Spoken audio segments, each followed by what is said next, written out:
Salut tous à tous, c'est le Gamer31, j'espère que vous allez bien. Aujourd'hui on se retrouve sur une nouvelle vidéo sur 7 Deadly Sins. La vidéo d'aujourd'hui va se baser principalement sur ma box parce que je ne vous ai pas fait encore de présentation sur ma box. J'ai pas vraiment une bonne box, techniquement. Je suis free to play, voilà. J'ai pas vraiment une bonne box, tout ça. Bon, on va faire un petit tour de ma box. Alors, ceci est Escanor. Je sais qui a écrit Escanor là. C'est un bon personnage. Ce personnage retire les bonus et les malus, puis octroie immunité aux malus quand la jauge de coups ultime du héros est remplie. Ça, c'est sa compétence unique que vous débloquez quand il est en UR déjà, parce qu'en SSR, va falloir lui donner de bons équipements si vous voulez qu'il ait. Parce qu'il doit avoir 16 de classe de combat, vous voyez là j'en ai 26. Là, ça, c'est l'affinité. Grâce à cette affinité, vous allez pouvoir avoir plein de récompenses. Au bout du troisième niveau d'affinité, vous allez avoir un diamant. Et ensuite, à la fin, vous allez obtenir un truc. Par exemple, là, moi, j'ai eu cette petite coiffure d'Escanor. Ensuite, ici, vous avez les tenues d'Escanor et tout. Ici, vous avez les armes. Donc, du coup, comme je n'avais pas eu Escanor et que je suis arrivé à peu près à son événement, du coup je n'ai pas pu avoir Rita en or. Donc du coup comme il y a Rita dans le coin shop, je l'ai acheté avec 10 points de... Enfin 10 médailles d'or si vous préférez. Et ensuite en objet cosmique vous voyez il y a la coiffure de base et il y a la coiffure que j'ai obtenue grâce à son affinité 100%. Donc du coup j'ai Escanor niveau 3 parce que je l'ai chopé. Enfin je l'ai eu une deuxième fois par le portail de Lilia. J'ai fait une multi-invocation. J'ai eu Escanor et Lilia dans la même multi. Donc du coup je l'ai passé SP2. Et là dans la multi partie 2 que j'ai voulu faire pour avoir Mélidas Bleu Démon parce que je l'ai pas. J'ai eu Escanor donc du coup j'ai pu le passer à multi niveau 3. Enfin SP niveau 3 pardon. Ensuite, ceci est le ban free-to-play rouge qu'on obtient soit dans le mode histoire, soit en multi. Alors, sa compétence unique augmente les effets de vampirisme de 30% lorsqu'une compétence est utilisée quand les PV du héros tombent en dessous de 50%. Je peux dire que c'est assez cheaté. Au début du jeu, quand vous l'avez, c'est un très bon personnage. Moi, à mon niveau, je ne l'utilise plus vraiment. Donc du coup, ensuite là, j'ai oublié de parler de la partie. Cette partie vous permet d'avoir des bonus. Par exemple, là, vous voyez par exemple en bas, là, il y a marqué 240 d'attaque en plus, 144 de défense en plus, et 5% de défense critique en plus. Sauf que vous voyez, il manque des ressources, parce que à chaque truc, il vous faut des ressources. Donc le ban, je l'ai spé max vu qu'on peut l'obtenir en multi, je l'ai spé 6. Et est-ce que je l'ai pas mis d'équipement?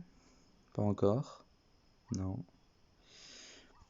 Ah oui, j'ai oublié de vous montrer cette partie-là, les parties équipements qui sont super utiles pour le jeu. Par exemple, les deux d'en haut là. Pardon.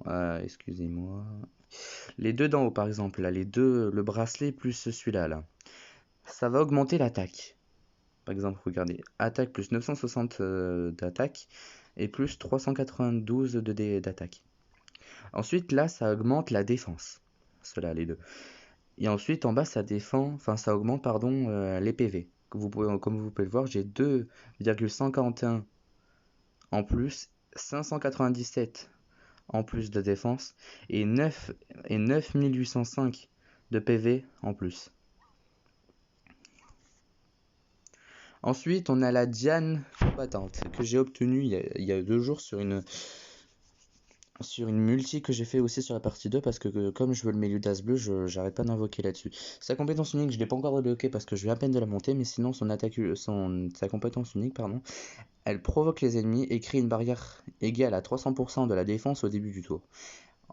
Elle est assez cheatée en vrai et c'est cool que je l'ai obtenue parce que ça fait toujours un bon personnage dans la box.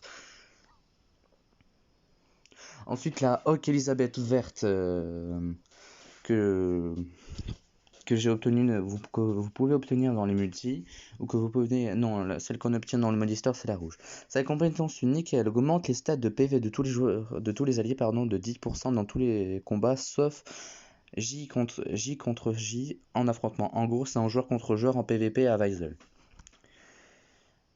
Après, sinon, je les spécise parce que elle aussi, on peut l'avoir en multi, donc du coup, c'est assez pratique.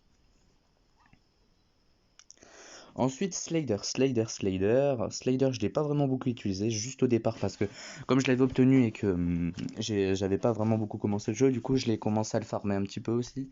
Sa compétence unique, elle augmente les chances critiques de 300% à la valeur initiale quand le héros attaque un ennemi avec une jauge de coup ultime vide. En gros, si par exemple l'ennemi n'a pas encore attaqué ou n'a pas encore fusionné de cartes, pardon, les chances de critique sont de 300% de chances en plus de critiquer par rapport aux attaques de Slader. Ensuite, le petit Other rouge qui est vraiment pas mal. Je lui ai mis quelques équipements. Enfin, c'est pas vraiment des équipements ouf parce que j'ai pas fini d'augmenter tous les équipements.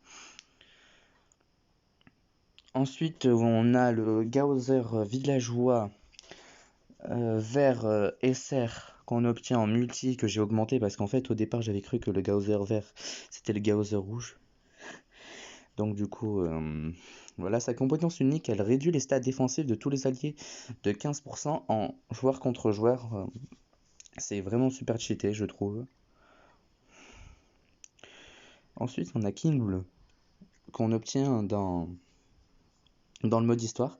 Comme vous pouvez le voir, vous voyez que je peux le mettre 3 étoiles, parce que j'ai assez. Je vais vous montrer l'animation, si vous ne l'avez pas encore déjà vu.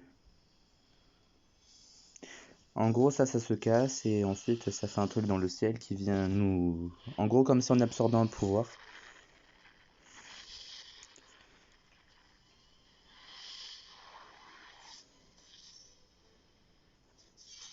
Vous voyez, ses stats ont augmenté. Par exemple, il passe de 44 000 à 500 de PV à 46 000, pardon, 900 de PV et il passe de 1% de régénération à 3% et 4% de chance critique, de défense critique, pardon, à 14%. Ah tiens, je peux encore, mais je vais garder pour d'autres personnages. Sa compétence unique, je l'ai déjà, pardon, augmente les stats de base de tous les alliés de fait de 8%. En gros, si vous avez par exemple des personnages faits comme Elaine ou comment il s'appelle, Elbram, c'est super cheat. Ensuite, on a le ban Nunchaku rouge qui est super cheaté. Je lui ai mis quelques équipements, il me semble, oui. Moi, je le trouve super cheaté par rapport aux autres personnages. Enfin, après, il me semble qu'il y a le ban Nunchaku vert aussi. Je n'ai pas encore testé le ban Nunchaku vert, mais apparemment, de ce que j'ai vu, il a l'air pas mal. Donc, le ban Nunchaku rouge, il remplit la jauge du coup ultime de une orbe au début du tour, suivant si le héros subit des dégâts. S'il ne subit pas de dégâts, pardon. Ensuite, on a le petit milieu d'as vert qu'on obtient dans les premières multis, dans la partie 1, c'est le premier personnage que j'ai obtenu.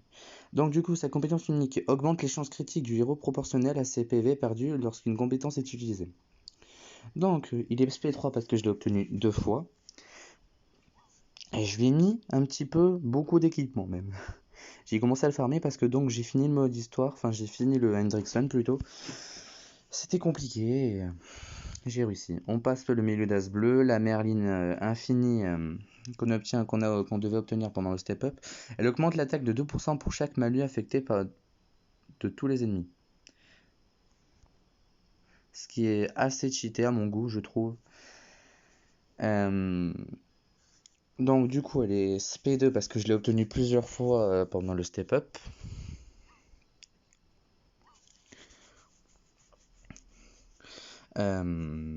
La Jericho verte, on va passer. Le Hendrickson rouge aussi, la Diane rouge aussi, la Lilia bleue, la Lilia verte, pardon, que j'ai obtenue avec Escanor, comme je l'ai dit tout à l'heure. Elle réduit l'attaque de tous les ennemis de 16% en joueur contre joueur. C'est super cheaté. Elle est SP1 parce que je ne l'ai pas obtenue d'autres fois. Le Le démon Meliodas rouge, j'aurais aimé avoir le bleu.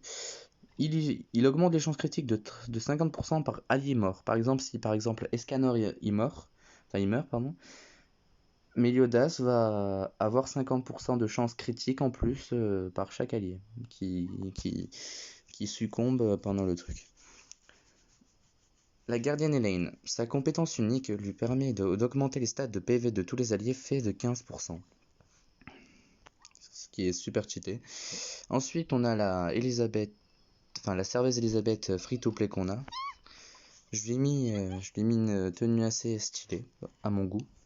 Ensuite, sa compétence unique soigne les alliés à la hauteur de 10% de PV max au début du tour suivant à chaque attaque subie. Ensuite, on a appelé des CCR, des SR. Donc, comme vous pouvez les voir, il me manquait pas beaucoup de personnages. Il me manque la Valenti, les Melascula, les deux galants, le Escanor rouge, la Lilia bleue, le Fat King, les Diane, le démon Milodas bleu, la Merline rouge, le Gaozer bleu et le King, le nouveau King qui vient de sortir. J'aurais aimé les avoir, mais comme on dit, on peut pas tout avoir dans la vie. Bon, j'espère que cette vidéo vous a plu. N'hésitez pas de mettre un pouce bleu et écrivez-moi en commentaire.